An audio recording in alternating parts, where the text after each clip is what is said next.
우리 고린도전서 강의 55번째 시간입니다. 부활은 능력 교체이다 라는 제목으로 말씀 드린 겁니다. 부활은 능력 교체이다. 바울 사도는 로마의 시민권을 가진 사람입니다. 로마의 문화, 로마의 사회, 로마의 법에 익숙한 사람이죠.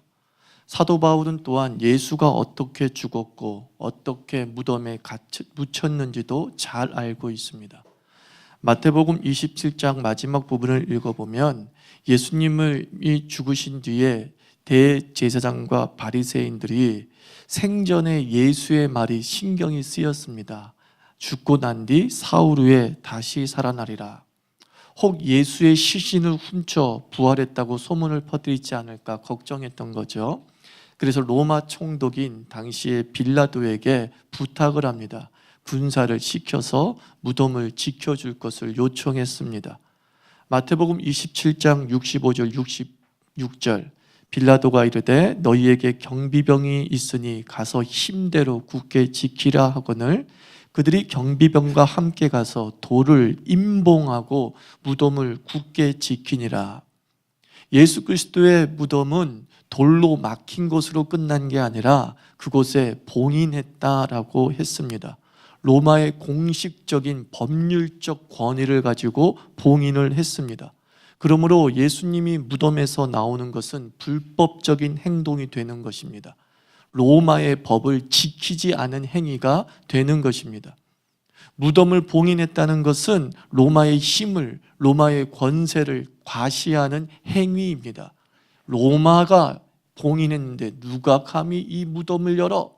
라고 하면서 로마를 이길 힘이 없다라는 것을 봉인을 통해서 가시하고 있는 것이죠. 이 봉인을 떼는 자들은 로마에 대한 대적 행위니까 죽을 줄 알아 라고 하는 협박도 담겨져 있는 것입니다. 예수의 죽음과 무덤은 하나님 나라와 로마로 상징되는 세상 나라의 힘 겨루기 장이었던 거죠. 로마가 먼저 하나님 나라를 향해서 선전포고한 것입니다. 내 힘이 더 강해. 누구도 이 무덤을 열 수 없어. 로마의 법이 더 강해. 라고 하면서 하나님 나라에 도전장을 내민 것입니다. 이런 상황을 너무나 잘 알고 있는 바울이 부활을 말씀하고 있는 게 고린도전서 15장인 것이죠. 이 고린도전서 15장의 문체는 당당하고 도전적입니다. 고린도전서 15장 55절 사망아 너의 승리가 어디 있느냐? 사망아 네가 쏘는 것이 어디 있느냐? 무슨 뜻이에요? 너의 힘, 너의 무기가 대체 뭐니? 대체 너의 힘은 어디 있는 거니? 안 보이네? 라고 하는 조롱 섞인 그러면서도 매우 도발적인 문체로 기록되어져 있죠. 이 로마서 15장 55절은 일종의 선전포고문이죠. 무덤에서 부활하셨고 봉인을 뚫고 나온 예수, 세상 권세의 힘을 이기고 파괴시킨 예수를 이 선전포고문과 같은 문장을 통해서 보여주고 있는 것입니다. 로마의 힘에 의해서 무덤이 봉인된 것을 너무나 잘 알고 있는 바울이 그 로마의 힘을 무너뜨리고 무덤을 박차고 나오신 예수 그리스도를 당당하게 선언하고 있는 것이죠. 로마의 힘, 로마의 권세, 세상 힘에 대해서 싸워보자는 거예요. 니네가 먼저 싸움 걸었지. 근데 우리가 이겼어 라는 것이죠. 결국 부활은 힘 겨루기에서 이겼다는 뜻입니다. 진정한 힘, 파워가 어디에 있는지에 대한 최종 판결이 로마서 15장, 고린도전서 15장인 것입니다. 우리의 능력도 하나님과 다툽니다. 55절 말씀 보면 사망이 쏘는 것은 죄요 죄의 권능은 율법이다 그랬어요. 55절이나 56절에 쏘다 이 단어는 영어로 스팅이에요. 미국에 스팅어 미사일이 있지 않습니까? bee of sting 그러면 벌침이란 뜻이잖아요. 그러니까 무기예요, 무기. 너의 무기가 뭐니? 너의 힘이 뭐니? 너의 힘이, 너의 무기가 죄와 율법인 것이지. 그런데 대체 네 힘이 무기인 죄와 그 율법이 도대체 힘을 발휘하고 있니? 라고 묻는 것이죠. 죄는 하나님이 되려는 시도잖아요. 사탄이 창세기에서 아담과 하와를 유혹할 때 뭐라고 유혹했습니까? 이 생명을 알게 하는 나무를, 선악을 알게 하는 나무의 열매를 네가 먹으면 누구처럼 되리라? 하나님처럼 되리라 라고 하는 거죠. 죄라는 것은 힘을 쟁취하려고 하는 것이고, 죄라는 것은 하나님과 힘겨루기 위해서 내가 하나님보다 위에 서겠다고 하는 행위였던 거예요. 자신의 힘에 만족하지 않고 자신의 힘을 더 키워서 하나님의 힘에 위에 올라서려고 했던 행위들이 결국 죄였던 것이죠. 율법은 무엇입니까? 구원이 인간의 힘으로 가능하다고 하는 일종의 로드맵이 율법 아니겠습니까? 율법주의는 율법을 지킬 수 있는 힘이 있다는 자기 과신이 반영된 신학이에요. 구원을 우리가 이룰 수 있다, 우리는 율법을 지킬 수 있는 힘이 있다, 그게 바로 율법주의란 말이에요.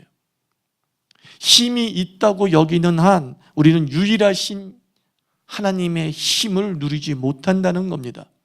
사도 바울은 능력을 말할 때, 파워를 말할 때에 자주 인간의 연약함을 이야기합니다. 헬라어로 아스테네이아라는 단어를 사용하고 있습니다.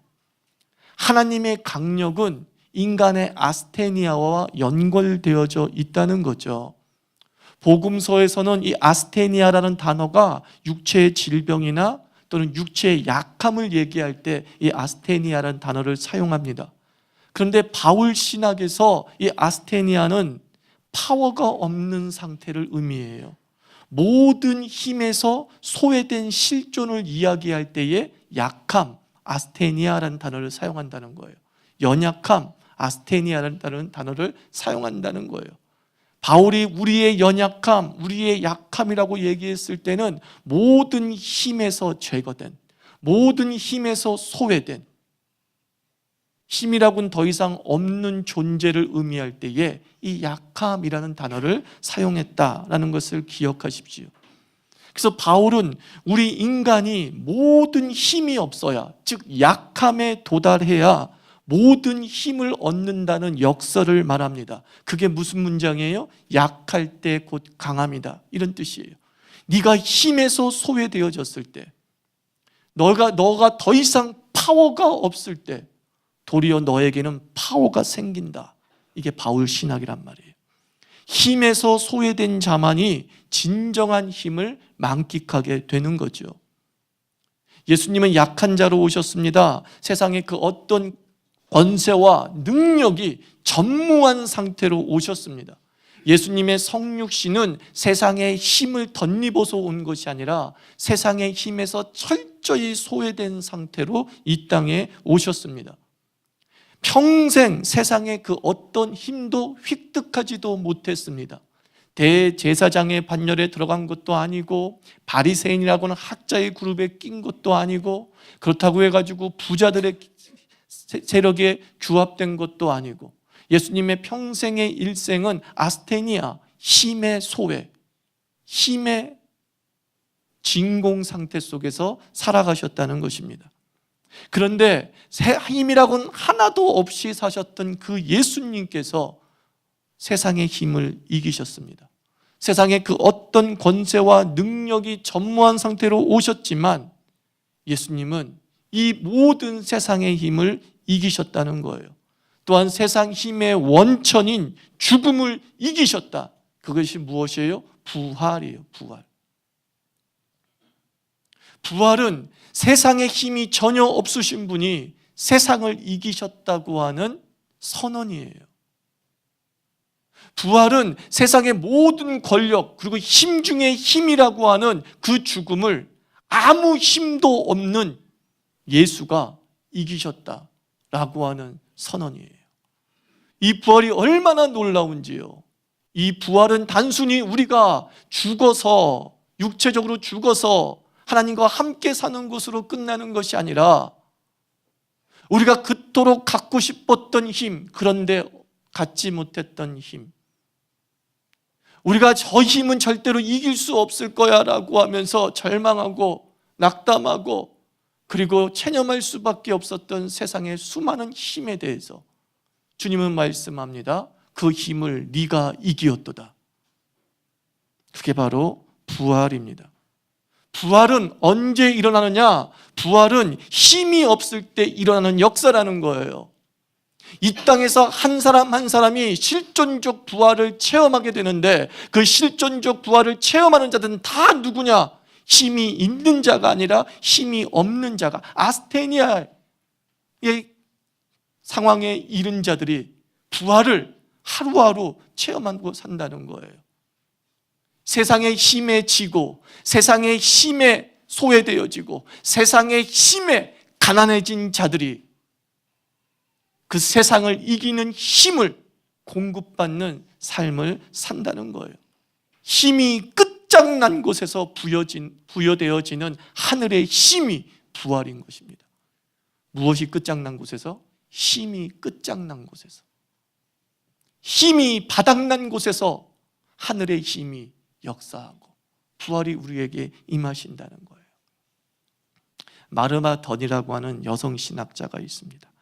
이분이 세상의 권세와 하나님의 교회라는 책에서 고린도후서 12장 9절 그 문장의 하나의 동사에 주목하고 연구합니다.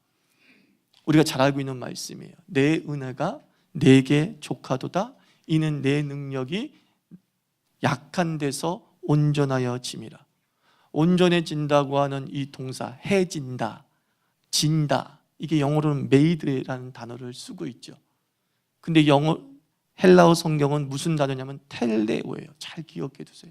텔레오, 아스테니아라는 단어 기억해 두시고요, 텔레오라는 단어를 기억해 두십시오. 이 텔레오라는 단어가 쉽게 번역하면 이거예요. 끝낸다, 이런 뜻이에요. 엔딩, 끝나다, 마침표, 뭐 이런 뜻을 가지고 있습니다. 이 텔레오를 쉽게 직역해서 번역한다면 내 능력이 약한 데서 온전하여 짐이란 이 문장은 이렇게 재번역돼야 된다는 거예요. 너의 능력이 약함 속에서 끝이 나다, 이거예요. 너의 능력이 약함 속에서 끝이 나다. 약함은 능력의 진공 상태다라고 말씀을 드렸어요. 너의 능력이 진공 상태이어야지. 고린도후서 12장 9절 이후의 말씀 뭐예요? 네가 곧 약한 가운데 강하짐이라는 말씀이 비로소 해석이 되어진다라는 것이에요. 약하기 때문에 내가 강해지는 게 아니라 네 능력 자체가 진공 상태가 되어져야지만이, 나는 아무 힘이 없어요, 정말 힘이 없어요 라고 하는 상태에 이르러야지만이 하나님의 강함을 맛보게 된다. 텔레오가 있어야 된다는 거예요. 앞서 제가 말씀드렸죠. 세상과 하나님과의 무슨 겨루기? 힘겨루기 싸움이 벌어지고 있다는 거예요. 그것이 단순히 세상과 하나님 나라의 사이에만 있는 것이 아니라 나와 하나님 사이에도 끊임없이 능력 힘겨루기가 일어나고 있다는 거예요. 우리는 우리 삶 속에 조금의 힘을 가지고 있으면 그 조금의 힘을 가지고 그 힘으로 무엇인가 해결해 나가려고 한다는 것이죠. 내가 힘이 있는 동안에는 하나님이 필요 없어요. 누가 기도하죠? 힘이 없다고 여기는 자가 기도하지, 힘이 있다고 여기는 사람은 그 힘으로 문제를 해결하기에 바쁘지 기도의 자리에 나오지 않는다는 거죠. 미모도 마찬가지고 학력도 마찬가지고 지위도 마찬가지고 권세도 마찬가지고, 이 문제는 내 미모로 해결할 수 있어 라고 생각되는 사람은 결혼 문제를 놓고 주 앞에 나오지 않습니다. 나는 이때까지 수많은 남자를 꼬시고 여자를 꼬셔봤거든, 이 미모로. 그 힘이 남아있는 한 그 사람은 하나님의 힘으로 나아가지 못하는 거예요. 끝없이 우리는 신앙이란 힘겨루기 싸움을 한다는 거예요. 그래서 마르바도는 이렇게 얘기합니다. 너의 능력이 약함 속에서 끝이 나야 해, 이거예요. 너의 능력이 약함으로 인해 끝이 나야 돼. 약함은 능력의 진공 상태라는 거죠. 그러므로 우리의 목표는 우리의 능력이 끝이 나게 하는 것이다. 이게 신앙이라는 거예요. 우리의 목표가 뭐라고요? 우리의 능력을 끝장내게 하는 거예요.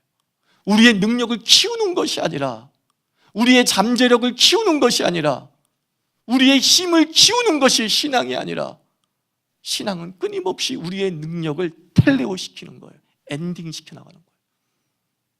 힘의 무력, 힘의 진공, 힘의 소외, 그 상태에서 비로소 내가 약할 때 곧 강함이라고 하는 하나님의 강함이 우리 삶에 임하게 되는 것이죠. 우리는 죽음 앞에 설 때 무력을 비로소 인정하잖아요. 아, 돈, 아, 배움, 아, 인맥, 아, 지위. 죽음 앞에서는 아무것도 아니구나. 그때서야 우리는 내 능력이 아무것도 아니라는 것을 깨닫게 되는 것이죠. 죽음이라는 것은 뭐예요? 비로소 내가 힘이 없다는 인정이에요.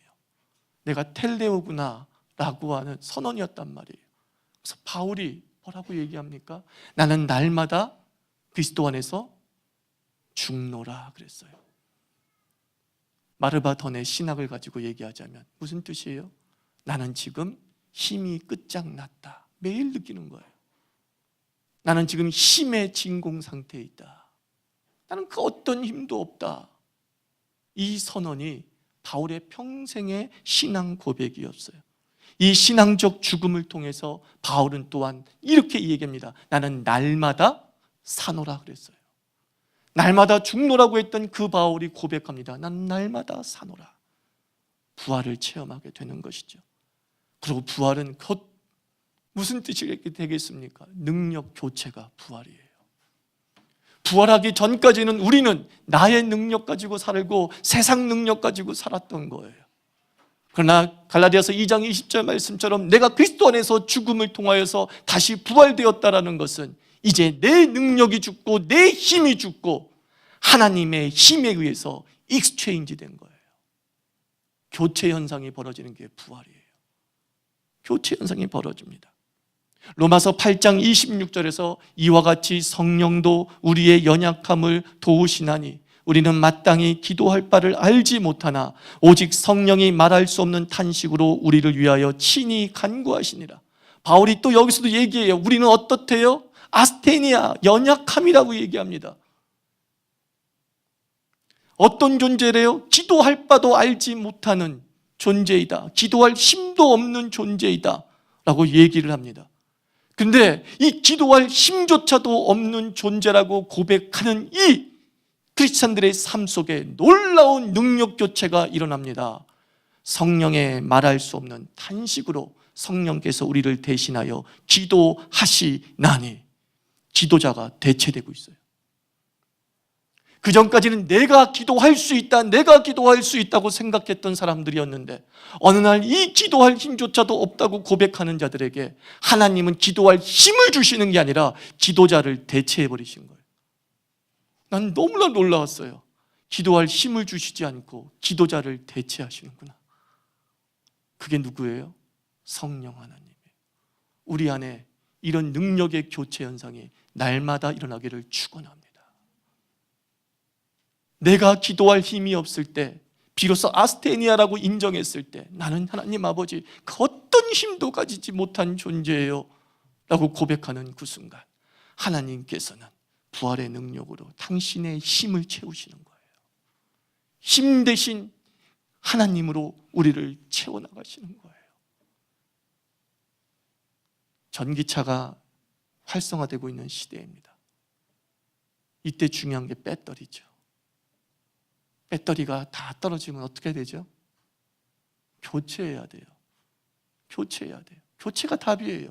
충전 아무리 해도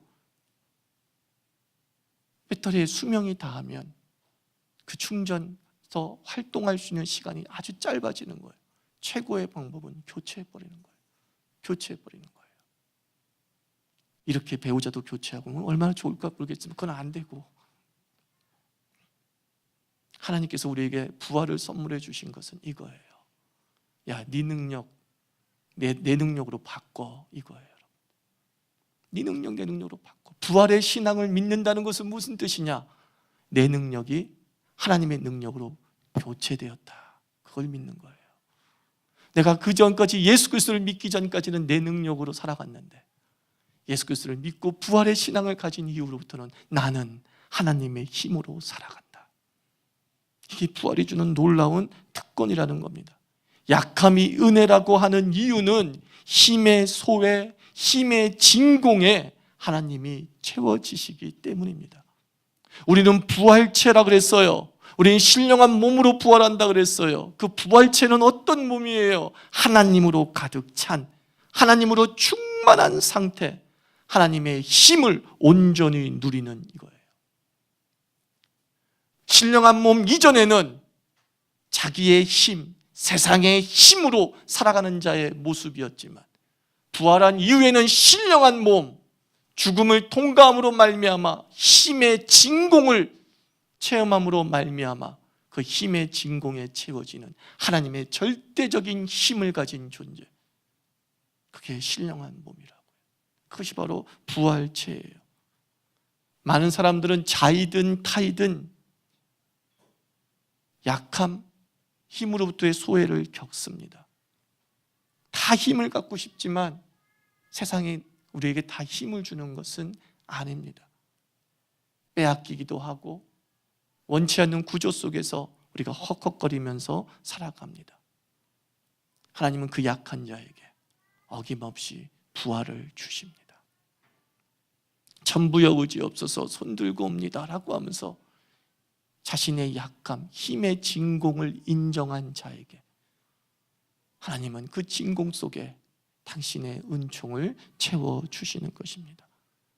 그러므로 부활을 믿는 자는 살면서 힘 버리고 힘 빼기를 하는 거예요. 여러분들, 신앙이란 계속 힘 버리는 거예요. 신앙이란 계속 힘을 빼는 거예요. 어깨에 뽕을 넣는 것이 신앙이 아니에요. 신앙이 깊어질수록 힘이 들어가서 으쓱해지는 것이 신앙이 아니라, 신앙이란 끊임없이 나를 힘의 진공 상태로 만들어가는 것, 아스테니아 상태로 만들어가는 거예요. 온전히 하나님의 힘으로만 채워질 수 있는 그 힘의 진공 상태로 가는 것, 그게 바로 신앙이에요. 우리 스포츠를 하시는 분들 다 아시잖아요. 스포츠에서 가장 핵심이 뭐예요? 두 가지잖아요. 폼과 힘 빼기예요. 이 폼과 힘 빼기가 돼야 비로소 실력이 나타나게 되는 것이죠. 초보자들은 다 어떻습니까? 잔뜩 힘이 들어가 있어요. 세게 치려고 그래요. 힘이 들어가야 세게 친다고 생각하죠. 골프도 저도 해봤지만 골프 멀리 날리겠다고 힘을 줍니다. 근데 힘을 준다고 멀리 날아가는 게 아니더라고요. 힘 쭉 빼고 그냥 탄성에 의해, 회전의 탄성에 의해서 쭉 허리 돌리면 그냥 멀리 날아가요. 제가 좀 그런 쪽에 일가견이 있는 것 같아요. 힘 빼는 거. 저 굉장히 멀리 날아갑니다. 그죠, 장로님? 초보인데도 저는 굉장히 멀리 날아가요. 힘이 있어서 가요. 제가 어디 힘이 있어 보입니까?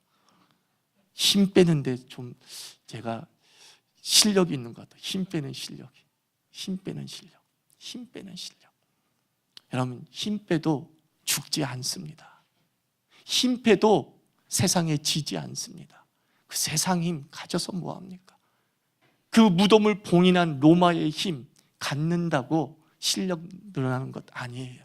그 봉인을 깨부수는 더 강한 하나님의 부활의 힘이 우리에게 있는 줄 믿습니다. 그 세상 힘을 빼는 자들에게 하나님은 부활의 힘으로 채워주시고, 내 능력을 버리는 자에게 하나님의 능력으로 교체되는 놀라운 역사가 있을 줄 믿습니다. 기도합시다. 그렇습니다. 여러분, 능력 교체라는 게 얼마나 감사합니까? 아등바등 내 배터리 용량에다가 맨날 충전하고 쓴들, 그게 뭐 2000A, 끼케야 3000A, 하루도 못 가요.